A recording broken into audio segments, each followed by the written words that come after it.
بسم اللہ الرحمن الرحیم نحمدہ ونصلی علی رسولہ الکریم اما بعد۔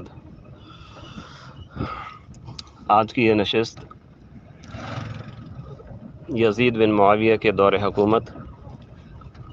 اور حضرت حسین بن علی رضی اللہ تعالیٰ عنہ کی جد و جہد سے متعلق ہے، جس کا اختتام سانحہ کربلا کی شکل میں ہوا۔ گزشتہ نشست میں نے عرض کیا تھا کہ حضرت معاویہ رضی اللہ تعالیٰ عنہ نے کن حالات میں اور کن وجوہ سے یزید بن معاویہ کو جانشین مقرر کیا، اور جن صحابہ نے تابعین نے اس کی بیعت کی تو اس کا سبب کیا تھا، اور جن اکابر نے بیعت سے اجتناب کیا تو ان کے سامنے اس کے دلائل کیا تھے۔ بہرکیف یزید بن معاویہ حضرت معاویہ رضی اللہ تعالیٰ عنہ کی وفات کے بعد خلیفہ بن گیا۔ یہاں ایک اور بات ذہن میں رکھنی چاہیے کہ حضرت معاویہ رضی اللہ تعالیٰ عنہ کی وفات کے وقت یزید وہاں موجود نہیں تھا۔ عام طور پہ اس کا وقت حوارین نامی ایک قصبہ ہے، اس کے قلعے میں اور اس کے آس پاس سیر و شکار میں گزرتا تھا۔ یہ حمص کے قریب ایک قصبہ ہے۔ اور دوسری یہ بات بھی پیش نظر رہے کہ حضرت معاویہ رضی اللہ تعالیٰ عنہ کی وفات کے بارے میں جو اقوال ہیں وہ 3 اقوال ہیں: 4 رجب، 15 رجب اور 22 رجب۔ 22 رجب زیادہ تر مشہور ہے، یعنی لوگوں کے اندر یہ بات عام طور پر یہی کہی جاتی ہے، لیکن جہاں تک تحقیق کا تعلق ہے تو 4 رجب کا قول وہ راجح ہے۔ بہرحال حضرت معاویہ رضی اللہ تعالیٰ عنہ کی وفات کے بعد یعنی یزید کو یہ خبر پہنچی، پھر وہ وہاں سے آیا اور اس نے آ کے لوگوں سے بیعت لی، اور یقیناً 2-3 دن تعزیتی امور میں اور تعزیت کے لیے آنے والوں سے ملاقاتوں میں گزرے ہوں گے، اور ان چیزوں سے فراغت کے بعد اس نے عالم اسلام میں اپنی بیعت کے لیے قاصد اور سفیر اس نے روانہ کر دیے۔ یہاں سے ابتدا سے ہی یہ ظاہر ہوتا ہے کہ یزید بن معاویہ نے حضرت حسین رضی اللہ تعالیٰ عنہ اور عبداللہ بن زبیر رضی اللہ تعالیٰ عنہ اور صحابہ کرام سے بیعت لینے میں اس نے غیر معمولی تیزی دکھائی اور سختی بھی، اور یہیں سے حضرت امیر معاویہ رضی اللہ تعالیٰ کی جو وصایا تھیں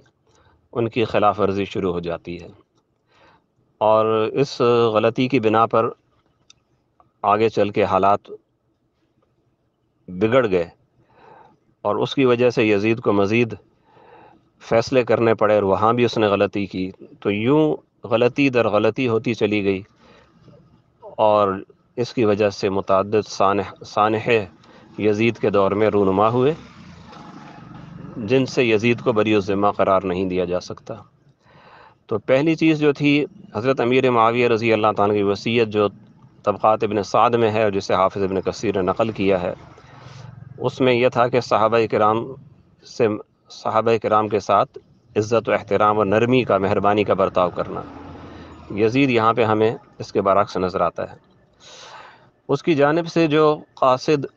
مدینہ منورہ گیا تھا، یہ اطلاع لے کے کہ یزید خلیفہ بن گیا ہے، اور یہی قاصد ساتھ میں حضرت معاویہ رضی اللہ عنہ کی وفات کی خبر لے کے جا رہا تھا، یعنی حضرت معاویہ رضی اللہ عنہ کی وفات اور یزید کی خلافت، یہ دونوں خبریں ایک ساتھ مدینہ منورہ پہنچی، اور جب یہ خبریں وہاں پہنچی ہیں، وہی قاصد لے کے گیا ہے، تو یہ رات کے وقت وہاں پہنچا تھا، تو یزید کی تاکید تھی کہ جس وقت پہنچو اسی وقت ان صحابہ کرام سے، خاص طور پہ عبداللہ بن زبیر اور حضرت حسین سے اسی وقت بیعت لینی ہے، ذرا بھی اس میں تاخیر نہیں کرنی۔ تو امام خلیفہ بن خیاط جو امام بخاری رحمۃ اللہ علیہ کے استاد ہیں، انہوں نے اپنی تاریخ میں یہ واقعہ لکھا ہے کہ وہ قاصد آدھی رات کے وقت پہنچا ہے مدینہ، اور وہاں کے گورنر ولید بن عتبہ کو، جو ایک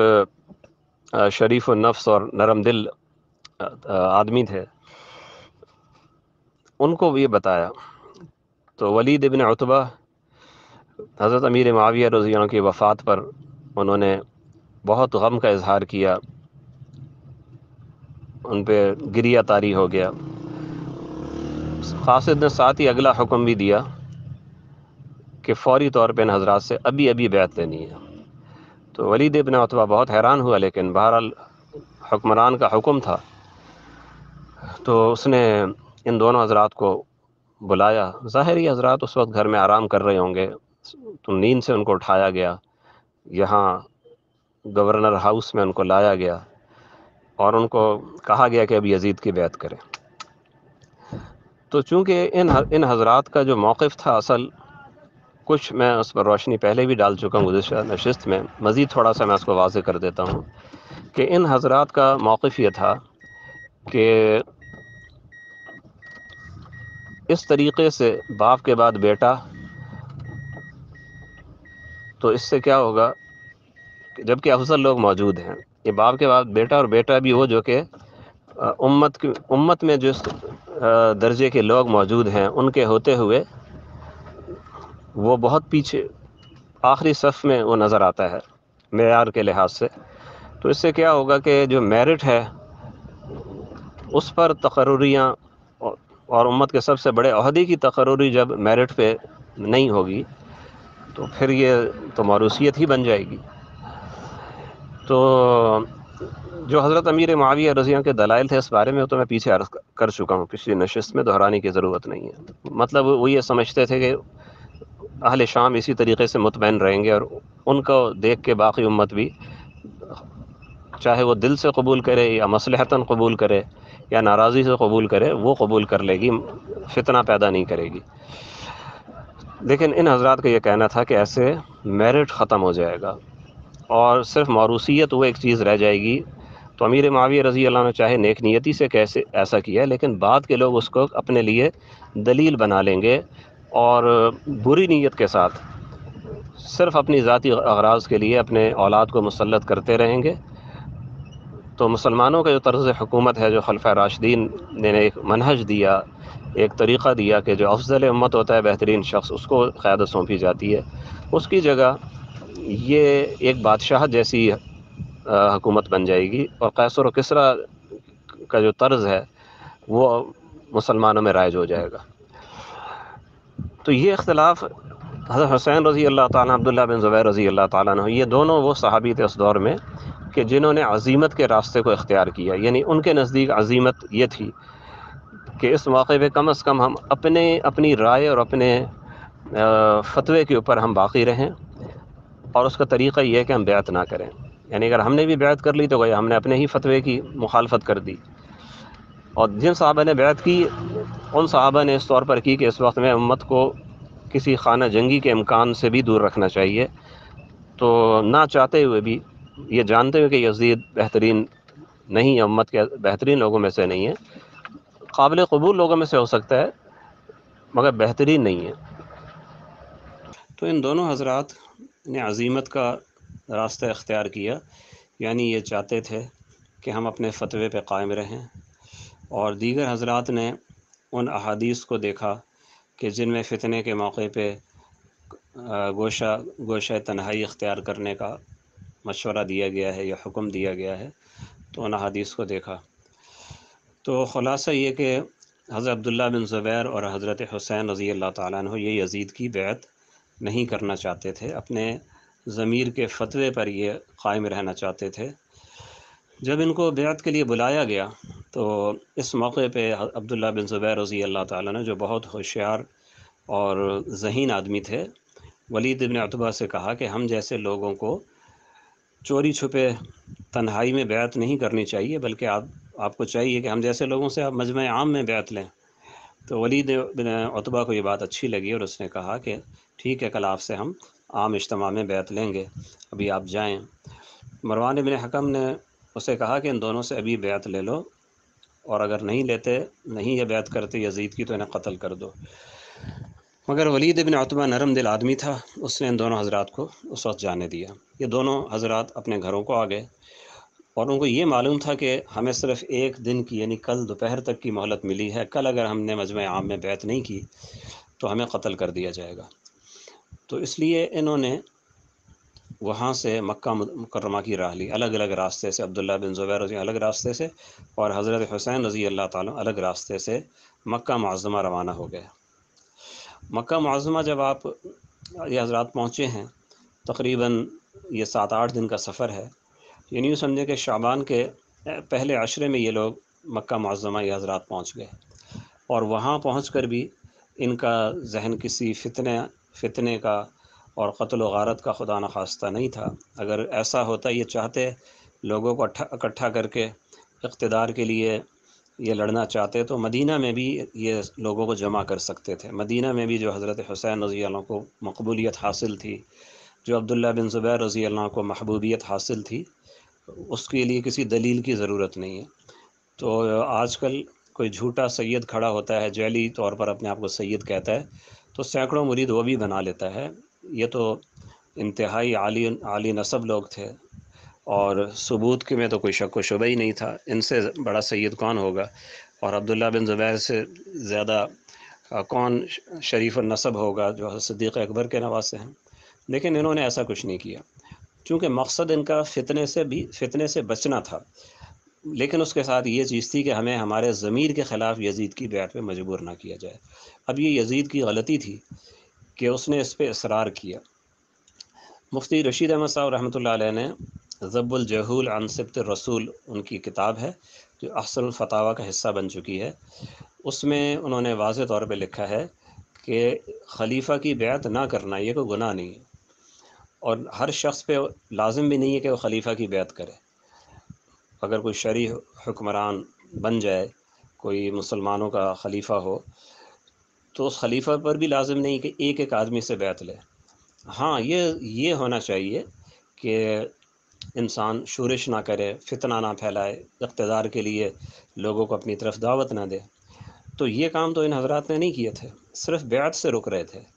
تو اگر یزید ان کو بیعت سے رکنے کی گنجائش دے دیتا، بھائی ٹھیک ہے یہ لوگ نہیں کرتے، کوئی مسئلہ نہیں، تو حالات نہ بگڑتے۔ لیکن چونکہ اس کی طبیعت کے اندر ایک منمانی اور خودسری تھی، اس لیے جب اسے معلوم ہوا کہ عبداللہ بن زبیر اور حضرت حسین وہ بیعت کیے بغیر مدینہ سے مکہ چلے گئے ہیں، اور یہ خبر پہنچنے میں، جیسا کہ وہ راستہ اتنا لمبا تھا مدینہ سے دمشق کا، تقریباً 10-12 دن کم از کم اس میں لگے ہوں گے۔ یعنی آپ کہہ سکتے ہیں کہ شعبان کی کوئی 9-10 تاریخ کو اس کو یہ اطلاع ملی ہوگی کہ انہوں نے بیعت نہیں کی اور چلے گئے،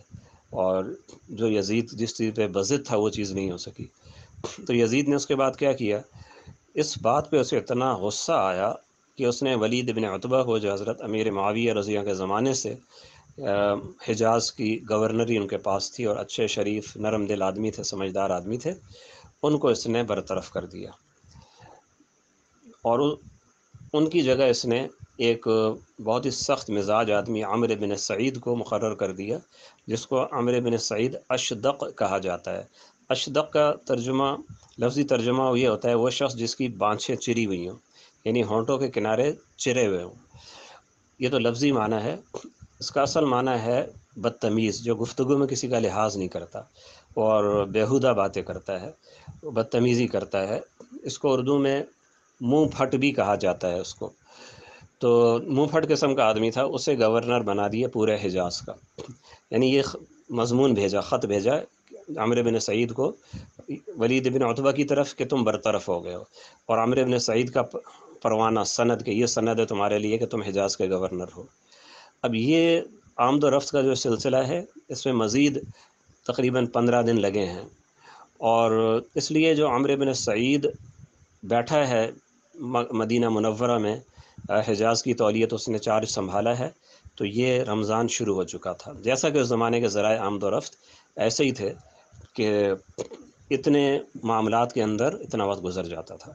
تو عمرو بن سعید نے آ کے جو پہلی تقریر کی مدینہ منورہ میں، اس میں اس نے ان حضرات کے یہاں سے نکل کے مکہ چلے جانے پہ بہت سخت اس نے الفاظ اس نے کہے۔ یاد رکھیں یہ حضرات جو مدینہ سے مکہ معظمہ گئے تھے، مدینہ سے مکہ جانا، تو اس میں بھی یہ بات پیش نظر نہیں تھی کہ ہم مکہ میں لوگوں کو جمع کر کے جناب اپنی خلافت قائم کریں گے یا اپنی حکومت ہم قائم کریں گے، بالکل ایسا نہیں تھا۔ اگر یہ نیت ہوتی تو یہ لوگ جس وقت وہاں پہنچے تھے تو اسی وقت یہ کام کر لیتے، لیکن ان کی یہ نیت تھی ہی نہیں۔ یہ مثبت ارادے سے گئے تھے، اور وہ مثبت ارادہ تھا یہ کہ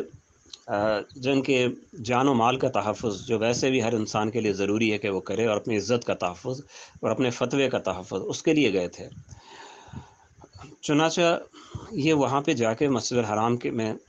عبادت میں مصروف رہتے تھے یہ دونوں حضرات،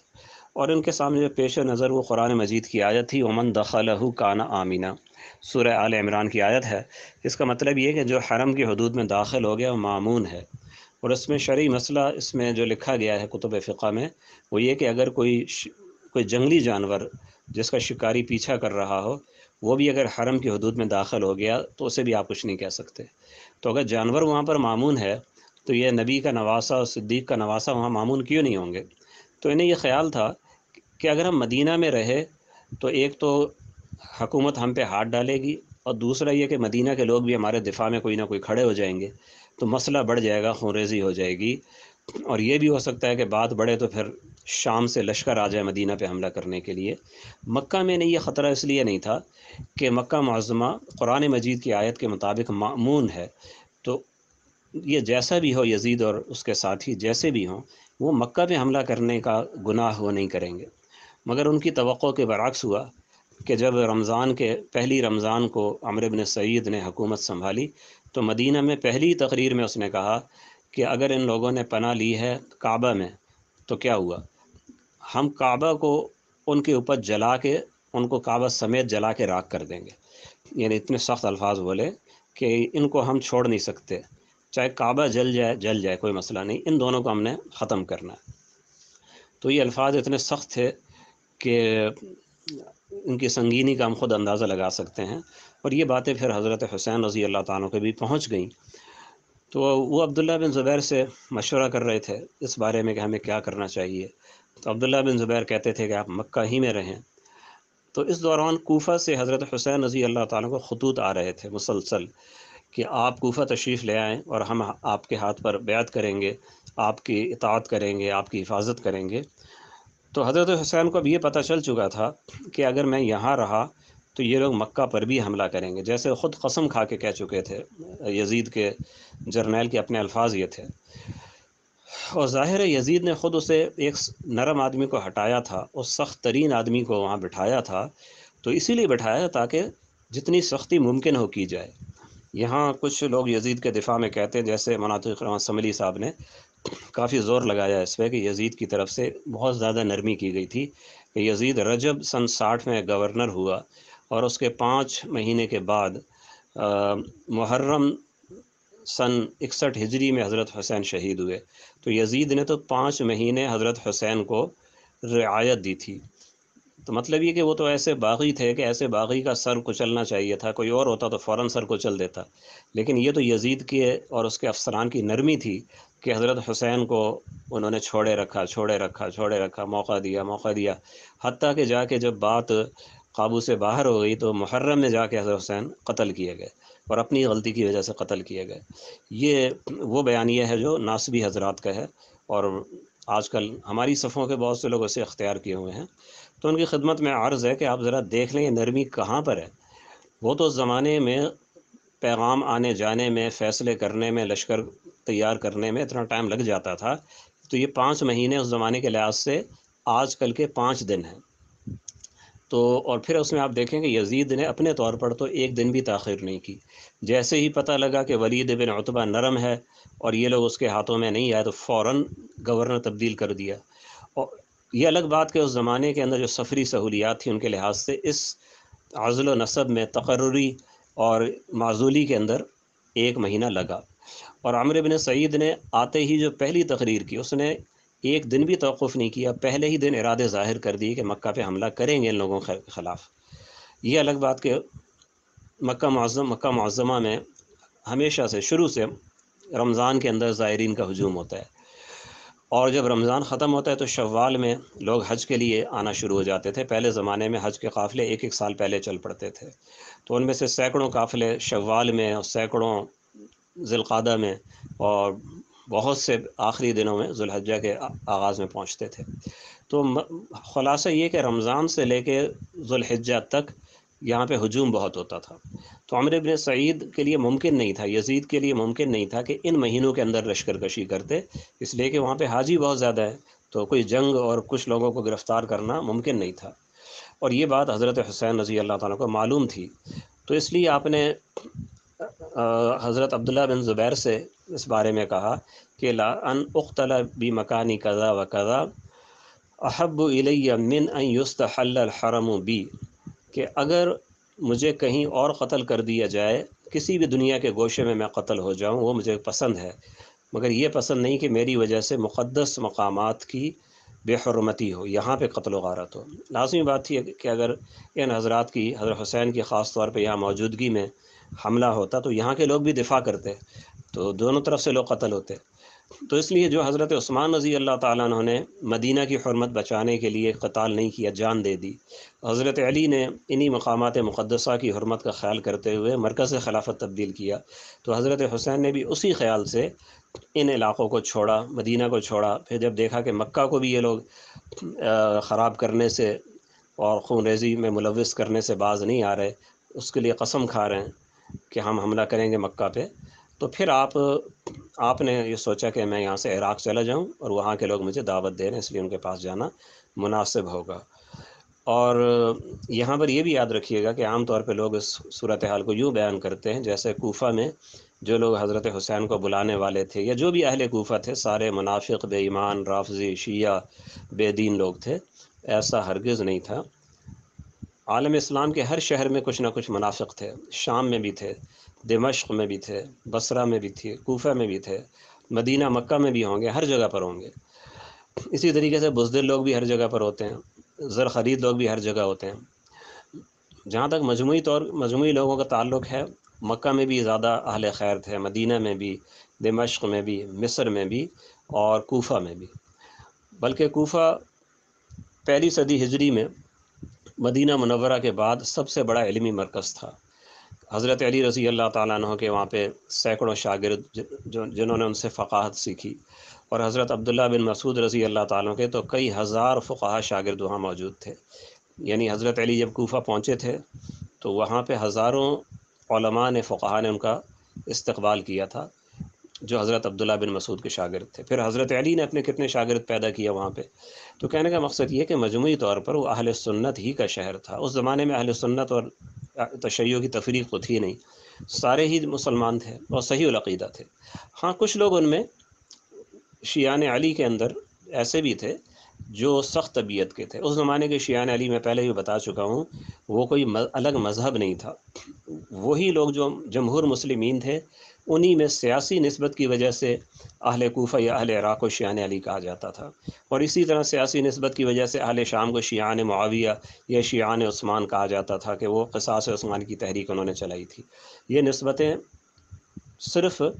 ایسی تھیں جیسے آج کل نسبت ہو جاتی ہے، کوئی جناب حضرت تھانوی رحمہ اللہ کے سلسلے کا ہے تو ان کی نسبت تھانوی ہو جاتی ہے، کوئی مدنی رحمہ اللہ کے سلسلے کا ہے تو مدنی نسبت ہو جاتی ہے، کوئی مذہب کا فرق نہیں ہوتا۔ تو حضرت حسین رضی اللہ تعالیٰ کو جنہوں نے خط لکھ کے بلایا تھا، ان میں اچھے لوگ بھی تھے۔ ان میں ایک صحابی حضرت سلیمان بن سرد رضی اللہ تعالیٰ عنہ بھی تھے، ایک مشہور تابعی مسیب ابن نجبہ رحمہ اللہ وہ بھی تھے، اور اسی طریقے سے اور بھی لوگ تھے۔ کچھ لوگ ان میں ایسے بھی تھے شر پسند تھے، اپنی غرض کے لیے بلا رہے تھے، تو اسی لیے ان لوگوں نے جب غرض ان کی پوری انہوں نے دیکھا نہیں ہو رہی تو انہوں نے کام کرنے میں، انہوں نے ساتھ دینے میں بزدلی دکھائی۔ تو وہ باتیں تھیں اپنی جگہ پر۔ باہر میں اتنا بتا رہا ہوں کہ ایسا نہیں تھا کہ حضرت حسین رضی اللہ تعالیٰ عنہ منافقین اور روافض اور طاغوت کے ایجنٹوں کے بلانے کے ان کے پاس جا رہے ہوں۔ اگر ہماری اسلامی غیرت اتنی ہے کہ ہمیں اگر روافض بلائیں، قادیانی بلائے، بے دین لوگ بلائیں تو ہم کہاں جائیں گے؟ تو حضرت حسین رضی اللہ تعالیٰ کی دینی غیرت کیا ہم سے کم تھی؟ نعوذ باللہ۔ وہ جن کے پاس جا رہے تھے ان کو جانتے تھے، ہم سے زیادہ جانتے تھے، ہم نے ان لوگوں کو نہیں دیکھا، حضرت حسین اپنے والد کے ساتھ کئی سال کوفہ میں رہ بھی چکے تھے، ان کو پہلے سے دیکھا بھالا بھی تھا، تو ان کی اپنی صوابدید پہ جا رہے تھے، لیکن اس صوابدید میں امکان دونوں تھے، حضرت حسین کو پتہ تھا وہ کیا کہ عراق کے لوگ جو تھے ان کی طبیعت میں مستقل مزاجی نہیں تھی، طبیعت میں ان کے یوں اس کا تنوع تھا، کبھی اس طرف ہو جاتے کبھی ادھر ہو جاتے، اور ان میں ایسے لوگ بھی تھے جو زر خرید تھے، جدھر پیسہ زیادہ دیکھا ادھر ہو جاتے تھے، تو اس لیے حضرت حسین رضی اللہ تعالیٰ عنہ جا رہے تھے تو سارے خطرات آپ کے پیش نظر تھے، کامیابی کا امکان وہ بھی آپ کے سامنے تھا، جو یوں سمجھے کہ 40-45% امکان آپ کے سامنے ہوگا یا 50% ہوگا، ناکامی کا امکان بھی آپ کے سامنے تھا، تبھی تو آپ نے کہا تھا کہ میں کہیں اور قتل ہو جاؤں تو مجھے پسند ہے، کوئی بات نہیں، وہ اس لیے کہا تھا کہ وہاں جانے میں یہ بھی خطرہ تھا کہ کوفہ کے لوگ ہو سکتا ہے عین موقع پہ پست ہمتی دکھائیں، جیسا ایک مضبوط تحریک کا ساتھ دینے کا طریقہ ہوتا ہے جو اس کے لیے قربانی چاہیے ویسی نہ دیں اور تحریک کامیاب نہ ہو، تو اس لیے انہوں نے دونوں باتیں کہی کہ ہو سکتا ہے میں وہاں جا کے قتل ہو جاؤں تو مجھے پسند ہے، اور اس ہو سکتا کے ساتھ ایک چیز اور بھی ہے جس کی وجہ سے حضرت حسین کو غالب ظن تھا کہ یہ سفر میری شہادت کا سفر ہے، وہ یہ کہ نبی اکرم صلی اللہ علیہ وسلم نے، یہ حدیث کے اندر یہ واقعہ موجود ہے کہ ایک بار حضرت حسین رضی اللہ تعالیٰ کو گود میں لے کے رو رہے تھے، وجہ پوچھنے پہ آپ نے بتایا کہ حضرت جبرائیل علیہ السلام نے مجھے آ کے بتایا کہ آپ کی امت آپ کے اس بیٹے کو کربلا نامی ایک مقام پہ قتل کرے گی، یہ صحیح حدیث ہے، اور مجمع زوائد میں امام حیثمی رحمۃ اللہ علیہ نے اس کو صحیح قرار دیا ہے، تو یہ جب حدیث کئی صحابہ سے منقول ہے، نبی صلی اللہ علیہ وسلم کی امہات المؤمنین سے، بعض اہل بیت سے، تو حضرت حسین کو کیوں نہیں پتہ ہوگی؟ تو آپ کو معلوم تھا کہ ایک سفر شہادت مجھے درپیش ہوگا، لیکن ساتھ میں ایک مشن آپ کے ذہن میں تھا، اور وہ مشن یہ تھا کہ کوفہ کی اہل عراق کی عوامی طاقت کو ساتھ لے کر یزید کو اصلاحات پر آمادہ کیا جائے، اور وہ اصلاحات کس قسم کی تھیں؟ وہ اس قسم کی اصلاحات تھیں کہ حکومت جیسی حضرت امیر معاویہ چاہتے تھے، وعدہ انہوں نے کیا تھا کہ بھئی یزید رسمی خلیفہ ہوگا، اختیارات صحابہ کے ہاتھ میں ہوں گے، تو اختیارات صحابہ میں تقسیم کر دیے جائیں، ان کی با اختیار مجلس شورا ملک کو چلائے گی، یزید چاہے تخت پہ بیٹھا رہے رسمی طور پر، اس سے ہمیں فرق نہیں پڑتا، اور آگے جو حکمرانی ہے وہ موروثی نہیں ہوگی، یزید کے بعد آگے اس کی اولاد میں نہیں چلے گی، بلکہ وہی شورا اگلے خلیفہ کو فیصلہ کرے گی، تو اس قسم کا کہ اصلاحات حضرت حسین کے ذہن میں تھی، جو بنیادی اصلاحات تھیں، جو ہونا ضروری تھیں، ورنہ اسلامی حکومت وہ ملوکیت اور بادشاہت میں تبدیل ہو رہی تھی سب کے سامنے، تو حضرت حسین رضی اللہ تعالیٰ کو امید تھی کہ اہل کوفہ اگر ساتھ دیں گے تو یہ کام انشاءاللہ ہم کر لیں گے، لیکن آپ نے اندھا دھن آپ اہل کوفہ کی دعوت پہ نہیں گئے، بلکہ آپ نے اپنے چچا زاد بھائی مسلم ابن عقیل کو آپ نے بھیجا، انہوں نے جا کر جائزہ لیا اور دیکھا کہ لوگوں میں بڑا جوش و خروش ہے، وہ حمایت کے لیے آمادہ ہیں، تو حضرت حسین کو انہوں نے خط بھیج دیا کہ آپ تشریف لے آئیں، یہاں پہ حالات جو ہے سازگار ہیں، یہ ذوالقعدہ میں یہ خط لکھا گیا تھا، اور حضرت حسین رضی اللہ تعالیٰ عنہ کو کوئی ذوالحجہ کے شروع میں یہ خط مل گیا، اور آپ نے جانے کی تیاری کر لی، اس موقع پہ کئی صحابہ کرام نے آپ کو روکا، لیکن جس نے بھی روکا اس نے اس لیے نہیں روکا کہ آپ کوئی گناہ کرنے جا رہے تھے،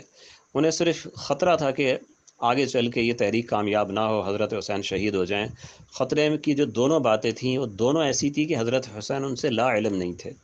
پہلی چیز یہ خطرہ تھا کہ حکمرانوں کا رویہ بہت سخت ہے، ان کا موڈ جو ہے وہ بہت ہی انتہا پسندانہ ہو رہا ہے، اور دوسرا اہل کوفہ یا اہل عراق سے تھا کہ ان کی طبیعت میں استقلال نہیں ہے، ثابت قدمی نہیں ہے، تو اگر ایسا ہوا کہ وہ انہوں نے ثابت قدمی نہ دکھائی، ادھر سے حکمرانوں نے رعایت نہ کی، تو پھر ہو سکتا ہے کہ آپ شہید ہو جائیں، تو شفقت کے طور پہ منع کیا تھا، جن روایات سے یہ اندازہ ہوتا ہے کہ حضرت حسین رضی اللہ تعالیٰ کو وہ روک رہے تھے کہ حضرت حسین غلط کام کرنے جا رہے ہیں، وہ روایات ثابت نہیں ہیں، اگر ان کی سند آپ دیکھیں گے تو ان کی سند میں مجہول راوی ہیں، مجاہیل کی روایات ہیں، جو سندن انتہائی ضعیف ہیں، اور متن کے لحاظ سے جو ان میں الفاظ ہیں بڑے سخت، بلکہ آپ کہہ سکتے ہیں کہ وہ ایک قسم کے ڈانٹ کے الفاظ ہیں، تو ایسا عقلاً ایسا نہیں ہو سکتا تھا کہ حضرت حسین کو صحابہ کرام ایسے الفاظ کہتے، آپ کو یہ معلوم ہونا چاہیے کہ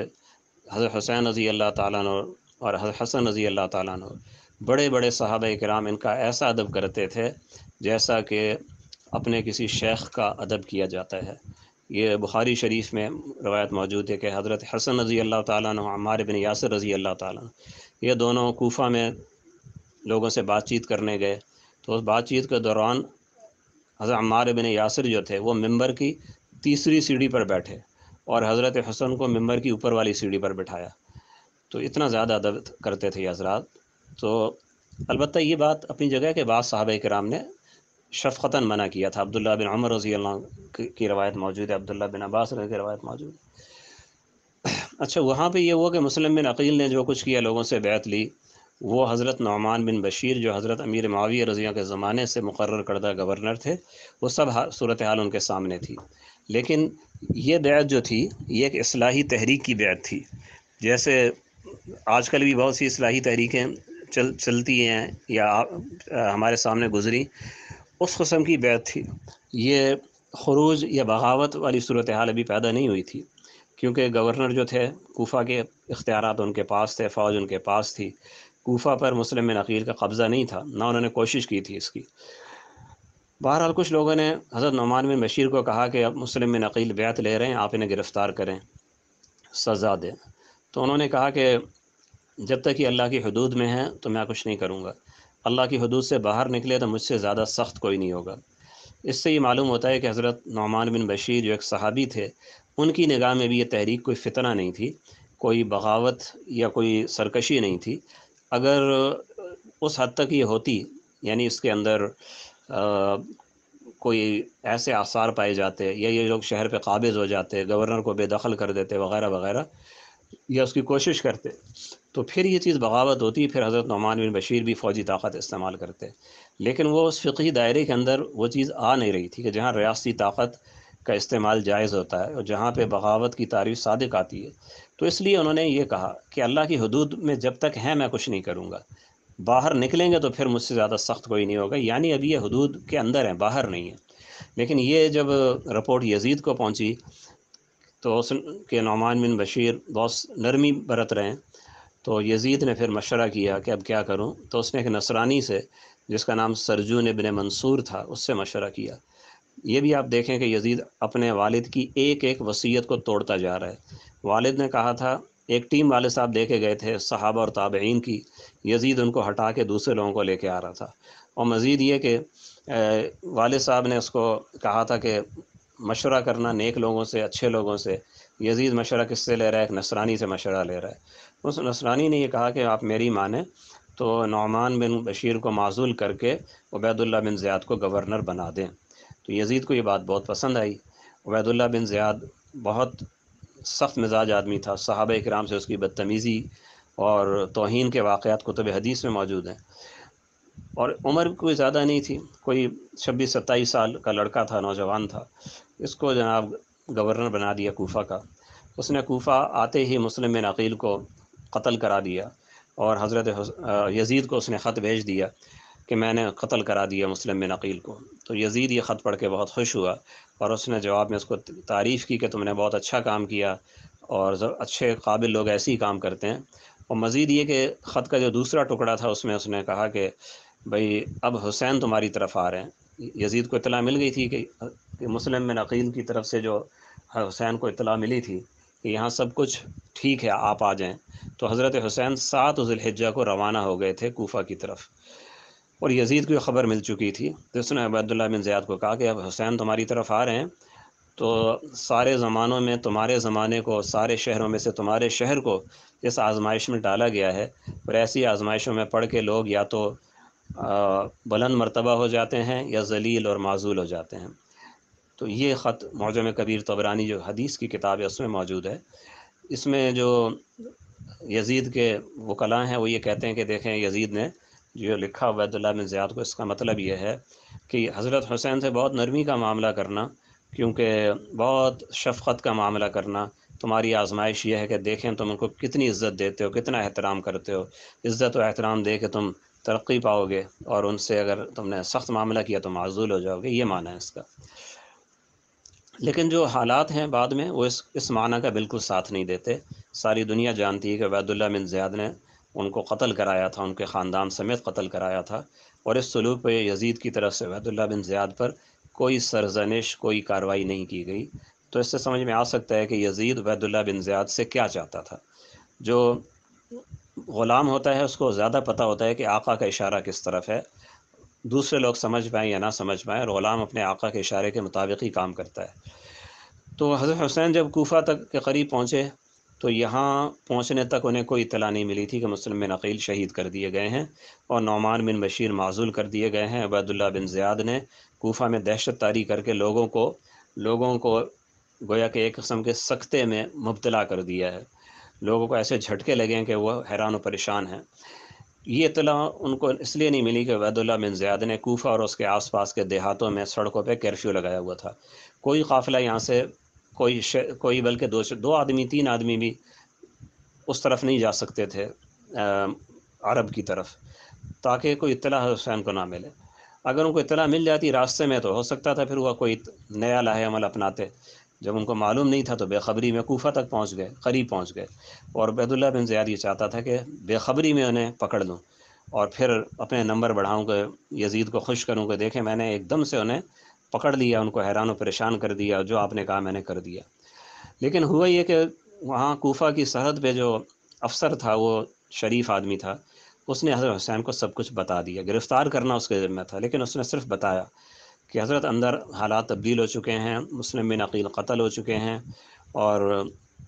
عبید اللہ بن زیاد گورنر ہے، اس کی دہشت سے لوگ سہم گئے ہیں، آپ کو وہاں پہ کچھ نہیں ملے گا، آپ واپس جائیں۔ تو یہاں پر پھر حضرت حسین رضی اللہ تعالیٰ عنہ نے ایک اور فیصلہ کیا، وہ ایک آخری کوشش تھی کہ اب یہ تو معلوم ہو گیا تھا کہ اہل کوفہ کے ذریعے کچھ بھی حاصل نہیں ہو سکتا، تو کیا مشن کو ختم کر دیا جائے جو اصلاحات کا مشن ہے، یا کوئی اور صورت اختیار کی جائے؟ تو آپ نے کوئی اور ممکنہ صورت اختیار کرنے کو ترجیح دی۔ وہ کوئی اور صورت یہ تھی کہ میں شام جاؤں، شام کے صحابہ اور تابعین سے مل کے ہم یزید سے بات کریں، تو اس کا ویسا دباؤ تو نہیں ہوگا جیسے پورے اہل عراق کو لے کے دباؤ ڈالنے کا تھا، لیکن کچھ نہ کچھ ہو سکتا ہے یزید ساری اصلاحات نہ مانے، کوئی دو چار چیزیں مان جائے، تو جو ممکن ہے وہ میں کروں۔ اگرچہ حسین رضی اللہ تعالیٰ عنہ کو نبی پاک صلی اللہ علیہ وسلم کی حدیث کی وجہ سے یہ بھی پتہ تھا میں کربلا میں قتل ہو جاؤں گا، لیکن آپ نے جو تھوڑا سا آپ چلے ہیں یہاں کوفہ کے قریب آ کے شام کی سڑک پہ آپ مڑے ہیں، تو یہ کوشش اس درجے میں تھی جیسے مفتی رشید احمد صاحب رحمۃ اللہ نے ایک بزرگ کا واقعہ سنایا تھا کہ جیل میں تھے، کسی سزا میں ان کو جیل میں ڈالا گیا تھا، تو وہ جمعے کی دن وہ غسل کر کے جو اچھا کپڑا ہوتا ہے اس کو پہن کے خوشبو لگا کے جیل کے مین گیٹ تک چلے جاتے تھے، پھر واپس آ جاتے تھے۔ چونکہ جیل میں جمعہ نہیں ہوتا تھا تو ان کے ساتھیوں نے کہا کہ آپ جمعہ پڑھ تو سکتے نہیں ہیں، جیل سے باہر نکل نہیں سکتے، تو گیٹ تک آپ کیوں جاتے ہیں؟ تو انہوں نے کہا کہ میرے بس میں یہی ہے، جو میرے بس میں تھا میں کر دیتا ہوں، آگے اللہ کے حوالے۔ تو حسین رضی اللہ تعالیٰ جانتے تھے کہ میں شہید کر دیا جاؤں گا اور وہ شہادت کی جگہ زیادہ دور نہیں ہے، لیکن آپ کو جگہ معلوم نہیں تھی وہ کہاں ہے کربلا، لیکن آپ کو یہ پتہ تھا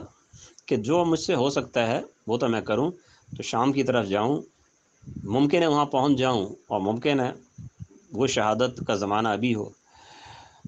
جب آپ تقریباً کچھ 70 کلومیٹر آپ نے طے کیے تو سامنے سے عبید اللہ بن زیاد کا بھیجا ہوا لشکر آ گیا۔ جب عبید اللہ بن زیاد کو پتہ لگا کہ حسین کوفہ کے پاس آ کے شام کی طرف مڑ گئے ہیں، تو اس نے 4000 سپاہی عمر بن سعد کی قیادت میں بھیجے، جنہوں نے آپ کو گھیر لیا اور گھیر کے آپ کو مجبور کرنا چاہا کہ آپ یزید کی غیر مشروط بیعت کریں۔ تو حضرت حسین غیر مشروط بیعت کر لیتے تو آپ کا تو مشن ہی ختم ہو جاتا۔ مشن آپ کا یہ تھا کہ جو شرائط یزید مانے، اصلاحات مانے، ان کے بعد آپ بیعت کر لیتے تو آپ کو بیعت کا مسئلہ نہیں تھا کہ آپ کی کوئی ذاتی انا حائل تھی یزید کی بیعت کرنے نہ کرنے میں، مسئلہ مشن کا تھا۔ تو اس لیے آپ نے کہا کہ اللہ کی قسم یہ تو کبھی نہیں ہو سکتا، یعنی میں غیر مشروط بیعت کر لوں۔ تو اس پر پھر عبید اللہ بن زیاد کی طرف سے حکم آیا کہ آپ ان سے قتال کرو، ان پہ حملہ کرو۔ چنانچہ عمر بن سعد نے ان سے لڑائی چھیڑ دی۔ تو ویسے حضرت حسین رضی اللہ عنہ کی جانب سے 3 پیشکشیں کی گئی تھیں، وہ بھی اتمام حجت کے لیے، کیونکہ حضرت حسین رضی اللہ تعالیٰ جب اس میدان میں آئے تھے تو یہ بھی کتب حدیث میں روایت موجود ہے کہ آپ نے پوچھا تھا یہ جگہ کون سی ہے، تو کسی نے کہا یہ کربلا ہے، تو آپ نے فرمایا کہ صدق رسول اللہ صلی اللہ علیہ وسلم ارغ کربن و بلائن، نبی پاک صلی اللہ علیہ وسلم کی وہ حدیث صحیح ہے، یہ کرب اور بلا یعنی تکلیف اور آزمائش کی جگہ ہے۔ تو آپ کو پتہ تھا اب یہاں شہید ہو جانا ہے، لیکن اتمام حجت کے لیے آپ نے 3 شرائط پیش کی کہ مجھے واپس مدینہ جانے دو۔ مقصد یہ تھا کہ یہ بھی بہرحال کلمہ گوئے ہیں، یہ گناہ سے بچ جائیں، گناہ کبیرہ سے یہ بچ جائیں۔ انہیں گناہ کبیرہ سے بچانے کے لیے آپ نے 3 شرائط پیش کی کہ مجھے واپس مدینہ جانے دو، یا جہاد کے لیے جانے دو، اگر میرا وقت پورا ہو چکا ہے تو میں کافروں سے لڑ کے شہید ہو جاؤں، جو گناہ ہو ان کو ہو تمہیں نہ ہو۔ اور تیسری کہ یزید کے پاس جانے دو، تاکہ یزید سے جا کے اپنا موقف اس کے سامنے پیش کروں، صحابہ کی، صحابہ شامی تابعین کے تعاون کے ساتھ۔ لیکن یہ تینوں چیزیں مسترد ہو گئیں اور بیعت پر مجبور کیا گیا اور آپ نے انکار کر دیا۔ اس پر جو جھڑپ جو شروع ہوئی، تو حضرت حسین رضی اللہ تعالیٰ کی باتوں سے ویسے کچھ لوگ جو شامی لشکر کے یزید کے لشکر کے تھے، عبید اللہ بن زیاد کے بھیجے ہوئے لشکر کے تھے، وہ کوئی 30-35 آدمی وہاں سے حضرت حسین کے ساتھ شامل ہو گئے۔ حر ابن یزید جو تھا، جس نے حضرت حسین کو کوفہ کی سرحد پہ روکا تھا، وہ بھی آ کے آپ کے ساتھ شامل ہو گیا، اور پھر لڑائی شروع ہوئی، اور اس لڑائی میں حضرت حسین رضی اللہ تعالیٰ نے اپنے پورے خاندان سمیت اس میں شہید ہو گئے۔ کوئی 30-35 آدمی ایسے تھے کہ وہ اس کوفی فوج کا ساتھ چھوڑ کے حضرت حسین کے ساتھ آ کے کھڑے ہو گئے، ان کے ساتھ شامل ہو گئے، باقی لوگوں پہ کوئی اثر نہیں ہوا۔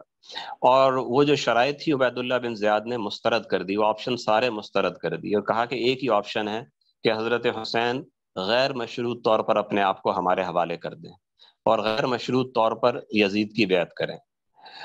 تو یہ جو بات ہے حضرت حسین کے لیے بالکل قابل قبول نہیں تھی۔ وہ ایک مشن لے کے، ایک پروگرام لے کے، ایک مقصد لے کے وہ نکلے تھے کہ جو شخصی حکومت مطلق العنانی ہے اس کو ختم کرنا ہے۔ غیر مشروط بیعت کرنے سے تو وہ آپ کا مقصد ہی فوت ہو جاتا۔ تو جو سچے قائد ہوتے ہیں، سچے رہنما ہوتے ہیں، وہ موت قبول کر لیتے ہیں، لیکن اپنے مقصد پہ، اپنے مشن پہ ٹھیس نہیں آنے دیتے۔ مشن زندہ رہے، مقصد زندہ رہے، زندگی تو آنی جانی ہے، اور آپ کو تو ویسے بھی احادیث سے معلوم تھا یہیں پہ قتل ہونا ہے۔ اور اتمام حجت بھی کر دیا، شرائط مسترد کر کے ان لوگوں نے خود اپنے اوپر یوں سمجھے کہ اپنی دنیا و آخرت خراب کی۔ تو عبید اللہ بن زیاد نے پیغام بھیجا عمر بن سعد کو کہ ان میں سے کوئی چیز بھی قبول نہیں ہے، جیسے ہی میرا تمہیں یہ پیغام ملے فوراً حضرت حسین پہ حملہ کرو۔ یہ 10 محرم تقریباً یہ اشراق کا وقت تھا۔ عمر بن سعد وہ دریائے فرات کی نہر میں نہا رہا تھا، تو اس کو یہ پیغام پہنچا، تو سیدھا وہ ایک دم گھوڑے پہ چڑھا۔ گھوڑے پہ چڑھنے کے بعد اس نے اپنا اسلحہ پہنا اور آواز لگائی کہ فوج حملے کے لیے تیار ہو۔ اور باقاعدہ امام بخاری رحمۃ اللہ علیہ نے اپنی تاریخ میں یہ لکھا ہے کہ سب سے پہلے حملہ عمر بن سعد نے کیا، اور اس کے بعد باقی فوج نے حملہ کیا۔ اب ظاہر ہے یہ 4000 فوج تھی، اور وہ 100 کے قریب آدمی تھے، اور پھر اس قافلے میں زیادہ تر تو عورتیں اور بچے تھے، یعنی یہ کوئی لشکر تو تھا ہی نہیں حسین کے ساتھ، یہ تو نقل مکانی تھی، کوئی لشکر کشی تو نہیں تھی، کوفہ فتح کرنے جا رہے تھے۔ تو اس لیے کتنی دیر وہ مقابلہ ہوتا، بمشکل 2 گھنٹے مقابلہ ہوا، اور اس میں مقابلہ وہ اسی طرح تھا کہ وہ حسین رضی اللہ تعالیٰ اپنے ایک ایک ساتھی کو بھیجتے تھے۔ اس کو کہتے ہیں ایک ہی مقابلہ، یا اس کو کہتے ہیں مبارزت طلبی۔ تو ایسا مطلب وہ ایک ایک اپنے آدمی کو بھیجتے تھے، اور وہ ان کے 2-3 آدمیوں سے لڑتا تھا، وہ شہید ہو جاتا تھا۔ سارے کے سارے اہل بیت کے مرد تھے، سوائے حضرت علی ابن حسین زین العابدین رحمہ اللہ کے بیماری کی وجہ سے خیمے میں پڑے ہوئے تھے، ہل جل نہیں سکتے تھے، تو وہ نہیں آ سکے، باقی سارے مرد شہید ہو گئے، اور آخر میں حضرت حسین رضی اللہ تعالیٰ خود شہادت کے لیے تیار ہوئے۔ اور دیکھیں اب آپ اندازہ کریں کتنے شقی القلب تھے، الگ وہ چاہتے تو ان حضرات کو گرفتار بھی کر سکتے تھے۔ 4000 افراد، یہ مشکل سے جیسے میں نے بتایا 100 افراد تھے، تو آرام سے کوئی زر لگا کے، پھندے پھینک کے، 100 طریقے ہو سکتے ہیں گرفتاری، لیکن انہوں نے بھی یہی چاہ کہ ہم قتل کریں، اور یہ تو خود تیار تھے لڑائی کے لیے، اللہ کے راستے میں، اللہ کے دین کے ایک مقصد کے لیے لڑ رہے تھے، تو ٹھیک ہے، پھر لڑائی قبول ہے۔ تو نتیجہ یہ ہوگا، آخر جب حسین اکیلے رہ گئے تو انہوں نے اپنے گھر والوں سے اپنے خیمے میں گئے اور کہا کہ مجھے کوئی پرانا کپڑا مجھ کو دے دو، میں اس کو نیچے پہنوں، چونکہ آپ اللہ نے دولت و ثروت سے نوازا تھا، تو اچھے کپڑے پہنتے تھے، عمدہ لباس پہنا کرتے تھے۔ تو گھر والوں نے کہا کہ ایک اندر وردیہ ہے، اندر وردی، عربی کے اندر جو روایت کے اندر لفظ ہے اندر وردی آپ پہن لیں، تو آپ نے کہا کہ اندر وردیہ جو ہے یہ تو کفار کا لباس ہے، تو وہ تو نیچے پہنا، یعنی آپ نے کوئی نیچے پہننا بھی قبول نہیں کیا، یہ اندر وردیہ وہی جس کو آج کل ہم انڈر ویئر کہتے ہیں، تو آپ نے اسے قبول نہیں کیا، بلکہ پھر آپ نے ایک پرانی چادر جو تھی اس کو آپ نے اپنے نیچے، پہلے اس کو اپنے جسم سے اچھی طرح باندھا، اوپر پھر آپ نے اپنا لباس پہنا، اور آپ نے فرمایا یہ میں نے اس لیے کیا ہے کہ مجھے یقین ہے یہ اتنے بدبخت لوگ ہیں کہ مجھے قتل کر کے میرا لباس تک ہی اتار لیں گے، جب لباس اتاریں گے تو یہ پھٹا پرانا جو پرانی چادر ہے اسی سے میری ستر پوشی ہوگی۔ اور ایسا ہی ہوا کہ آپ پھر مقابلے میں نکلے ہیں اور لڑتے ہوئے آپ شہید ہوئے ہیں، اور انہوں نے اسی طرح آپ کا سر کاٹا ہے اور آپ کے جسم سے لباس بھی اتارا ہے۔ یہ کتب حدیث کی روایت آپ کو بتا رہا ہوں میں، معجم کبیر طبرانی کی روایت ہے۔ تو آپ کی ستر پوشی اسی چادر نے کی ہے جو آپ کے جسم پہ تھی۔ اور اسی طرح قافلے میں اور بھی جتنے لوگ جو شہید کیے گئے سب کے سر کاٹے گئے، 72 سر تھے جو وہاں سے حسین کے سر سمیت جو وہاں سے پھر یزید کو بھیجے گئے، اور باقی جو مرد اور خواتین تھیں ان کو بھی یزید کے پاس بھیج دیا گیا۔ جب یہ لوگ یزید کے پاس پہنچے ہیں تو وہاں پر یزید نے بہت بڑی مجلس آراستہ کی، جیسے کوئی فاتح ہوتا ہے جو اپنے کسی کوئی بہت بڑا کام ہو جاتا ہے تو اس کے لیے آراستہ کرتا ہے، بڑی مجلس تھی، اور باقاعدہ صحیح روایات کے اندر الفاظ ہیں کہ ہنئوہ بالفتح، جو اس کے ارد گرد اس کے جو لوگ تھے انہوں نے اس کو فتح کی مبارک دی۔ یہاں یہ بات سمجھ لیجئے گا کہ دمشق کے دربار میں اچھے لوگ بھی تھے اور پھر یزید کے اپنے خوشامدی لوگ بھی تھے۔ اچھے لوگوں میں 2-3 نام وہاں ملتے ہیں، جیسے عبداللہ بن جعفر تھے جو یزید کے سسر تھے، صحابی ہیں، ابو برزہ اسلمی ہے رضی اللہ تعالیٰ عنہ، نعمان بن بشیر رضی اللہ عنہ کوفہ سے معزول ہو کے پھر ادھر شام آ گئے تھے، یہ اچھے لوگ بھی وہاں پہ تھے، لیکن برے لوگوں کی کثرت ہو گئی تھی، یزید نے ایسے لوگوں کو جمع کر دیا تھا، تو ہنئوہ بالفتح میں وہ اچھے لوگ مراد نہیں ہوں گے، اس عموم کے اندر ان خاص لوگوں کو مستثنا کیا جائے گا۔ سوال ہی پیدا نہیں ہوتا کہ صحابہ کرام اور ایسے حضرات ایسی چیز مبارکباد دیں۔ باقی وہ لوگ کس لیے وہاں پہ وہ میں آپ کو آگے بتاؤں گا کہ یہ اچھے لوگ وہاں پہ کیوں موجود تھے۔ تو خیر جب یہ وہاں پہ پہنچے ہیں تو یہ بھی صحیح روایات میں موجود ہے کہ جو مرد تھے ان میں، قافلے میں جو مرد تھے، اب وہ مرد زیادہ تو نہیں تھے، وہ کوئی ایک تو زین العابدین تھے، یہ تقریباً لگ بھگ 20 سے 30 سال کے درمیان ان کی عمر تھی، جوان تھے، یعنی پورے جوان تھے، اور اس کے علاوہ جو باقی لڑکے تھے وہ کوئی 18 سال، کوئی 15 سال کا ہے، کوئی 13 سال کا، کوئی 8 سال کا، تمام لڑکوں کو جو نرینہ اولاد تھی حضرت حسن و حسین اور حضرت علی کے خاندان کی، ان سب کو جنگی قیدیوں کی حیثیت دی گئی تھی، ان سب کو طوق اور زنجیریں پہنائی گئی تھی۔ چنانچہ حضرت علی بن حسین کو وہ بھی طوق اور زنجیر کے اندر تھے، اور یہ طوق اور زنجیر میں کتنا فاصلہ طے کیا تھا کوفہ سے شام تک، یعنی آپ اندازہ کریں کہ تقریباً کوئی 20-25 دن کا سفر تھا۔ جب یہ دربار میں پہنچے تو ان کی حالت کیا ہوگی، تو لیکن ان اہل بیت کا صبر اور تحمل وہ تو اللہ نے ان کو دیا تھا۔ تو بہرحال علی ابن حسین نے وہاں پہ یہ کہا، یزید کو کہا کہ اچھا، یزید نے ان کو دور کھڑا کر دیا، یعنی دربار میں جیسے سامنے آتے ہیں تخت کے قریب نہیں آنے دیا، بلکہ ایک کونے میں ان کو کھڑا کروایا۔ تو حضرت زین العابدین رحمہ اللہ نے کہا کہ اگر نبی اکرم صلی اللہ علیہ وآلہ وسلم ہمیں اس حال میں دیکھتے تو آپ کو گراں گزرتا، تکلیف ہوتی۔ تو اس پہ یزید نے کہا اچھا بھی ان کی زنجیریں کھولو، ان کے طوق ان کے گلوں سے نکالو، نکال دیے گئے۔ پھر کہا کہ اگر نبی اکرم صلی اللہ علیہ وسلم اس حالت میں دیکھتے تو وہ ہمیں اپنے قریب کھڑا کرتے۔ تو پھر یزید نے کہا اچھا ان کو قریب لے آؤ، تو قریب آ گئے، پھر آپس میں بات چیت ہوئی، اور یزید نے کچھ ایسی قرآن پاک کی آیات پڑھی کہ ما اصاب من مصیبت فبما کسبت ایدیکم ویعفو عن کثیر۔ یہ آیت جو ہے یہ اس کا مطلب یہ ہے کہ اے لوگو، تمہیں جو تکلیف اور مصیبت پہنچتی ہے تمہاری شامت اعمال سے پہنچتی ہے، اور اللہ تعالیٰ تمہارے بہت سے گناہوں سے درگزر کر دیتا ہے۔ تو یہ آیت یزید نے اہل بیت پہ منطبق کی، یعنی تمہارا جو قتل و قتال ہوا ہے وہ تمہارے اپنے گناہوں کی شامت اعمال تھی، اور کتنے گناہ تو اللہ تعالیٰ نے تمہارے درگزر کیے ہیں۔ تو اس سے بھی معلوم ہوتا ہے کہ یزید ان لوگوں کو مجرم ہی سمجھتا تھا، لیکن بہرحال اس کے بعد اس نے ان کو اپنے گھر میں بھجوایا اور کہا کہ ان کی خاطر تواضع کرو، عورتوں کو زنانے میں، مردوں کو مردانے میں۔ کچھ دن انہوں نے وہاں پہ گزارے اور اس کے بعد یزید نے ان کو پھر مدینہ منورہ ان کو بھیج دیا۔ تو یہ واقعہ تو یہاں پہ مکمل ہو جاتا ہے سانحہ کربلا کا۔ تو اب سوال یہ پیدا ہوتا ہے کہ اب ذمہ دار کون کون تھے؟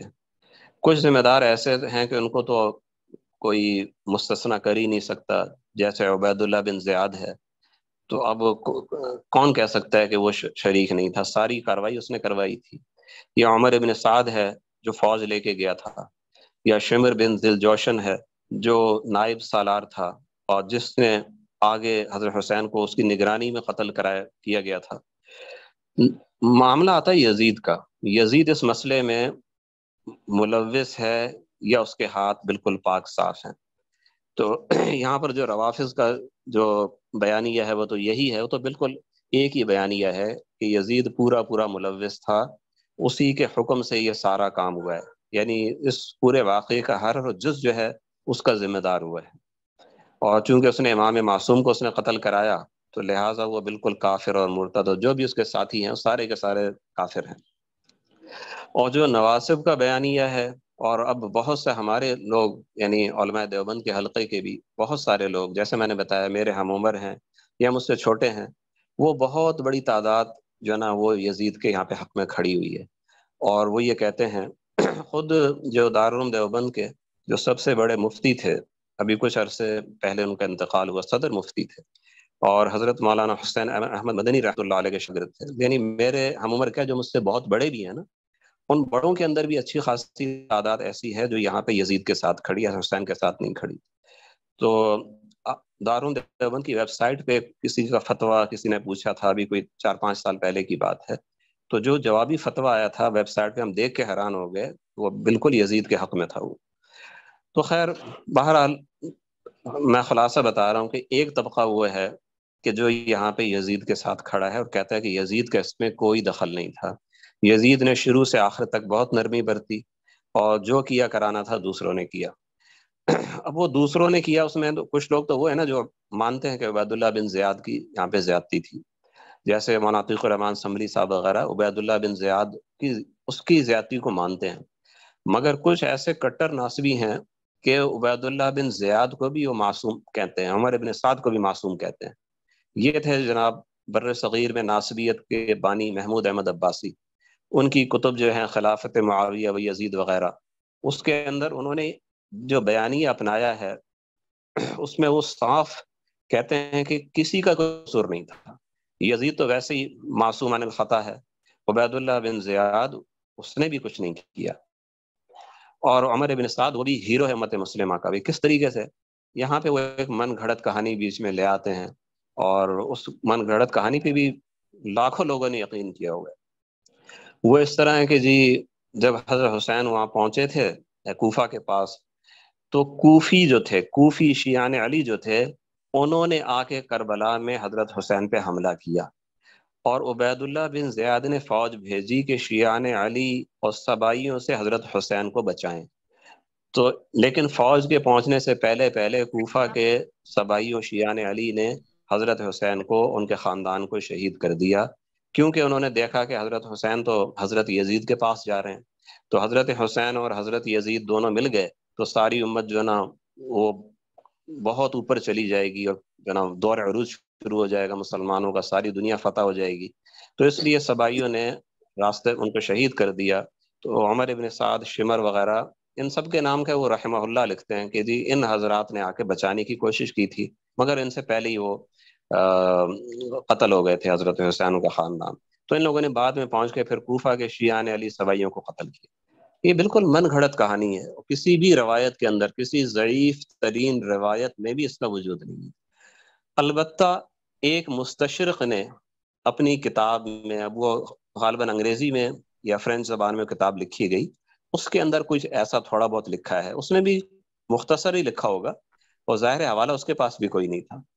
یہ بات آپ ذہن میں رکھیے گا کہ یزید کو سراہنے کی جو تحریک ہے نا، یہ سب سے پہلے فرانس کے اندر شروع ہوئی۔ جو فرانس کے مستشرقین تھے انہوں نے یزید کو ایک ہیرو کے طور پہ انہوں نے پیش کیا، وہ کتابیں محمود احمد عباسی نے پڑھی اور ان سے اس نے پھر آگے اپنا چورن آگے بیچنا شروع کیا. لیکن بہرحال اہل سنت والجماعت کا جو مجموعی موقف ہے وہ اس پہ متفق ہے کہ یزید بری و ذمہ نہیں تھا. یعنی اس میں تو دو رائے ہیں اہل سنت کی. کچھ حضرات کہتے ہیں کہ یزید براہ راست ملوث تھا اور اس نے حکم دیا تھا قتل کرنے کا، چاہے وہ تاریخ میں نہ لکھا ہو، لیکن ایک کامن سینس کی بات ہے کہ اتنا بڑا اقدام اتنے بڑے شخص کو، نبی کے نواسے کو، کوئی گورنر اپنی صوابدید پہ قتل نہیں کرا سکتا تھا. یہ دربار خلافت سے حکم آیا تھا تب اب عبید اللہ بن زیاد نے ایسا کیا، ورنہ اس کی ہمت نہ ہوتی. اور دوسرے حضرات کہتے ہیں چونکہ کسی روایت میں ایسا نہیں ہے کہ یزید نے قتل کا حکم دیا، تو اس لیے ہم یہ مانتے ہیں کہ یزید نے قتل کا حکم نہیں دیا، اس کے گورنروں نے قتل کیا، وہ ملوث ہیں. لیکن وہ بھی اس پہ متفق ہیں کہ یزید بری و ذمہ نہیں، کیونکہ حضرت عمر رضی اللہ تعالیٰ کا مقولہ ہے کہ اگر دریائے فرات کے کنارے کوئی اونٹ پیاسا مر جائے تو اس کی ذمہ داری بھی عمر کی ہے. تو یہاں تو دریائے فرات کے کنارے نبی کا نواسہ اور خاندان قتل ہو گیا، تو کیا ذمہ داری یزید کی نہیں ہوگی؟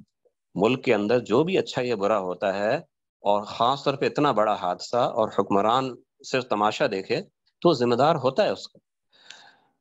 اور مزید یہ کہ پھر سب جانتے ہیں کہ یزید نے ان قاتلوں کے خلاف کوئی کارروائی نہیں کرائی، جبکہ عبید اللہ بن زیاد، عمر ابن سعد، یہ سب جانے پہچانے تھے. مولانا عتیق الرحمن سملی صاحب نے اس پہ بڑا زور لگایا ہے کہ جی عبید اللہ بن زیاد پہ ہاتھ نہ ڈالنے میں یزید بیچارہ معذور تھا. تو چلو ایک لمحے کے لیے مان لیتے کہ عبید اللہ بن زیاد اتنا تکڑا تھا کہ یزید ہاتھ نہیں ڈال سکتا تھا، لیکن عمر بن سعد پہ ہاتھ کیوں نہیں ڈالا؟ وہ تو ایک افسر تھا. شمر بن ذوالجوشن کو کیوں نہیں کچھ کہا؟ سنان ابن انس، خالی بن یزید جنہوں نے سر کاٹا تھا اور نیزے کے وار کر کے قتل کیا تھا، ان پہ ہاتھ کیوں نہیں ڈالا گیا؟ تو اس لیے یزید کا اس خانے سے بری و ذمہ نہیں، اور آخرت میں جو معاملہ ہے وہ ہم اللہ پر ہی چھوڑتے ہیں. تو میری بات یہاں پہ ختم ہوتی ہے، اور اس سے آگے کے واقعات انشاءاللہ اگلی نشست میں بات کریں گے اس.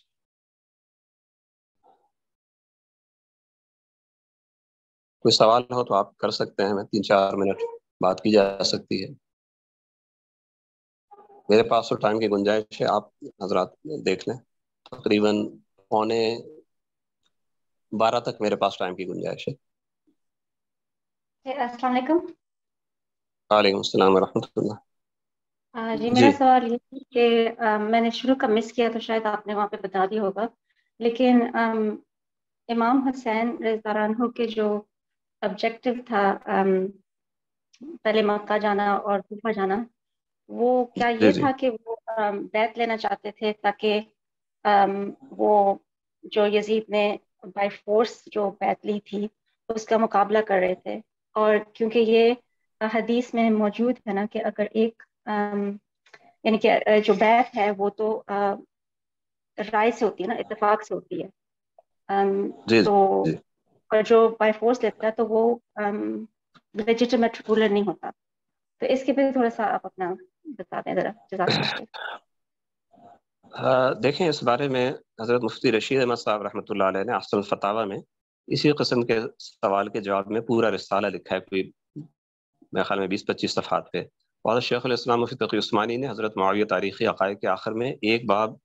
یزید کی ولی عہدی اور یہ اس سوال کا جواب بھی اس نے دیا ہے. تو اس میں خلاصہ یہ ہے کہ دیکھیں اصل تو یہ ہے خلیفہ کے مقرر ہونے میں کہ وہ خلاف 3 طریقے ہیں کہ امت مسلمہ اپنی رضا سے منتخب کرے، جیسے حضرت ابو بکر کو منتخب کیا گیا رضی اللہ عنہ، یا خلیفہ اپنے بعد کسی کو ولی عہد بنا دے جیسا کہ حضرت عمر رضی اللہ تعالیٰ عنہ ولی عہد بنے، یا وہ مسلمانوں کی ایک کمیٹی بن جائے، ایک مجلس مشاورت بن جائے، وہ کسی کو منتخب کرے، چند حضرات کے نام آ جائے ان میں سے کسی کو منتخب کر لے، جیسے ایک کمیٹی نے حضرت عثمان اور حضرت علی میں سے حضرت عثمان کو منتخب کیا. تو یہ 3 طریقے تو شرعی طریقے ہیں، آئیڈیل طریقے ہیں. ایک چوتھا طریقہ اس کو شریعت نے یہ تو نہیں کہا کہ وہ ہونا چاہیے، وہ ہے کہ تسلط اور جبر سے اپنی طاقت سے کوئی حکمران بن جائے. جو اس طرح کرے گا وہ خود تو گناہ گار ہوگا. یہ تو شریعت نے واضح کیا ہے کہ مسلمانوں کی رضا کے بغیر کوئی مسلط ہو جائے گناہ گار ہوگا. اب شریعت آپ کو یہ بتاتی ہے کہ جن پر وہ مسلط ہوا ہے وہ کیا کریں. تو ان کے بارے میں شریعت ان کو تاکید کرتی ہے کہ اگر وہ کسی گناہ کا حکم دیتا ہے تو اس کو تو آپ نہ مانیں،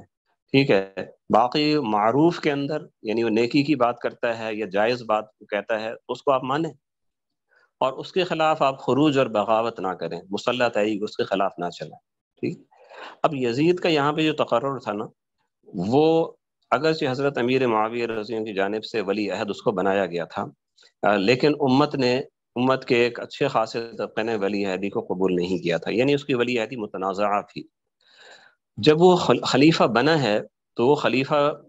بنا ہے طاقت کے ساتھ، کیونکہ بنو امیہ کے پاس، یہ اہل شام کے پاس امت کی طاقت ان کے پاس تھی.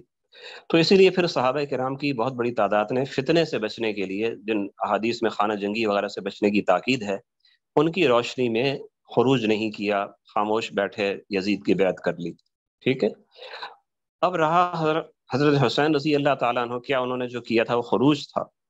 تو میں پہلے بتا چکا ہوں کہ کسی صحابی سے اگر کوئی ایسا کام ہو جس پر خروج کی تعریف صادق آتی ہے تو ہم اس سے انکار نہیں کرتے. جیسے حضرت امیر معاویہ رضی اللہ تعالیٰ حضرت علی کے مقابلے میں جو اقدامات تھے ان پہ خروج کا اطلاق ہو جاتا تھا، اگر حضرت حسین کے اقدامات پہ خروج کا اطلاق ہوتا ہے تو کر دیا جائے. تو دیکھنا یہ کہ وہ کیا چیزیں ہیں جن پہ خروج کا اطلاق ہوتا ہے. تو میں عرض کر چکا ہوں 2 چیزیں ہیں، ایک جو اس وقت کا حکمران ہے اس کی اطاعت نہ کرنا، دوسرا کسی علاقے پہ عسکری کنٹرول حاصل کرنا. اب یہ 2 چیزیں جو ہے نا وہ حضرت علی والے قضیے میں تو موجود تھی ان کے بالمقابل حضرات میں،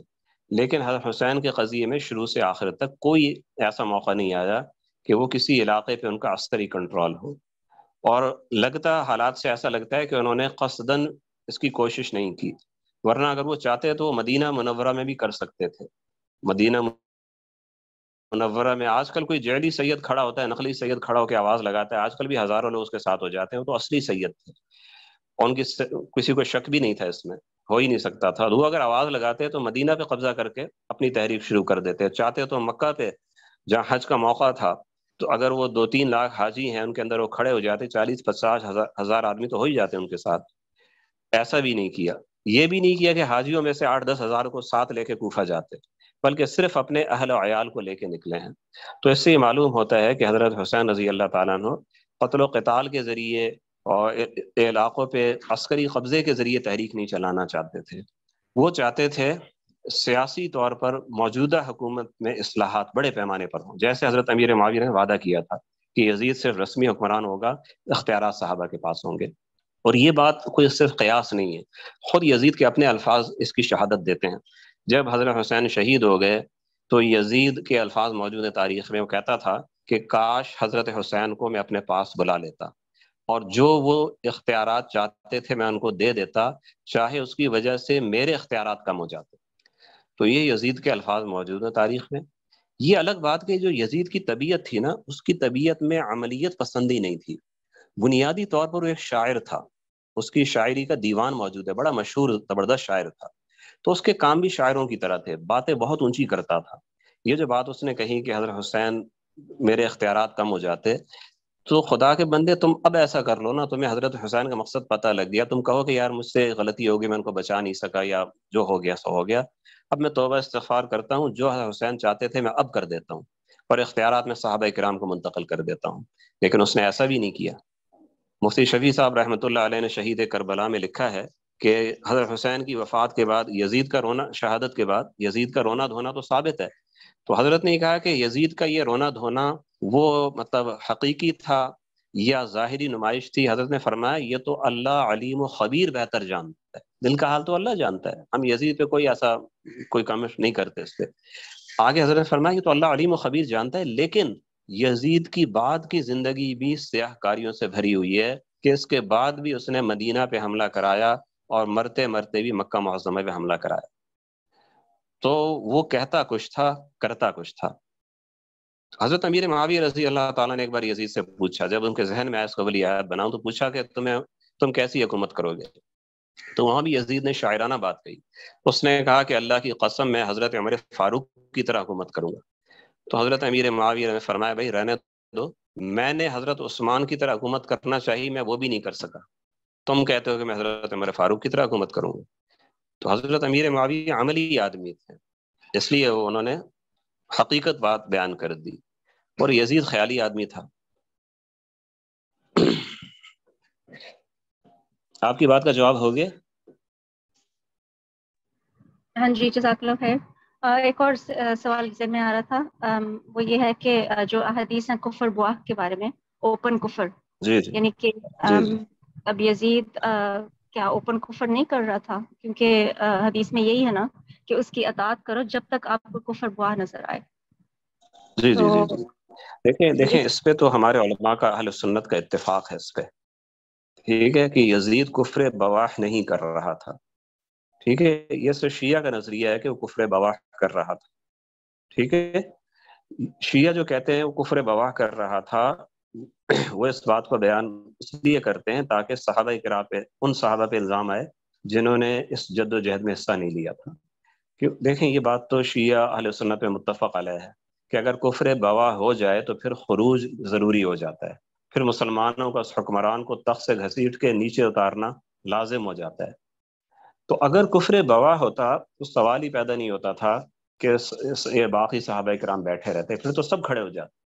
اور سب خروج کرتے، فوجیں بن جاتی ہیں، شام پہ حملہ کرتے ہیں مسلمان مل کے۔ جو صحابہ ادھر ادھر جہاد کے لیے سرحدوں پر تھے، یہ بھی ایک حقیقت ہے، یزید کے دور میں کئی صحابہ، سینکڑوں تابعین خراسان میں، رومی سرحدوں پہ، افریقہ میں وہ جہاد کرتے رہے، جو ان کی ذمہ داری کی ادا کرتے رہے، وہ سارے مڑ کے ادھر آتے، شام پہ حملہ کرتے۔ تو کفر بواح والی بات وہ بالکل ثابت نہیں ہے، ٹھیک ہے۔ اگر کسی نے جی ٹھیک لکھا ہے، ہے، جزاک اللہ۔ کسی نے لکھا ہے تو اس کا تفرد ہے وہ، ٹھیک ہے، بعض اپنی آرا ہوتی ہیں جو تحقیق کے خلاف ہوتی ہے۔ آپ کی بات میں سمجھ نہیں ہے، بیچ میں آپ نے کچھ کہا میں نہیں سن سکا۔ میں نے کہا جی ٹھیک ہے، سمجھ آ گئی ہے، جزاک اللہ خیر۔ ٹھیک ٹھیک،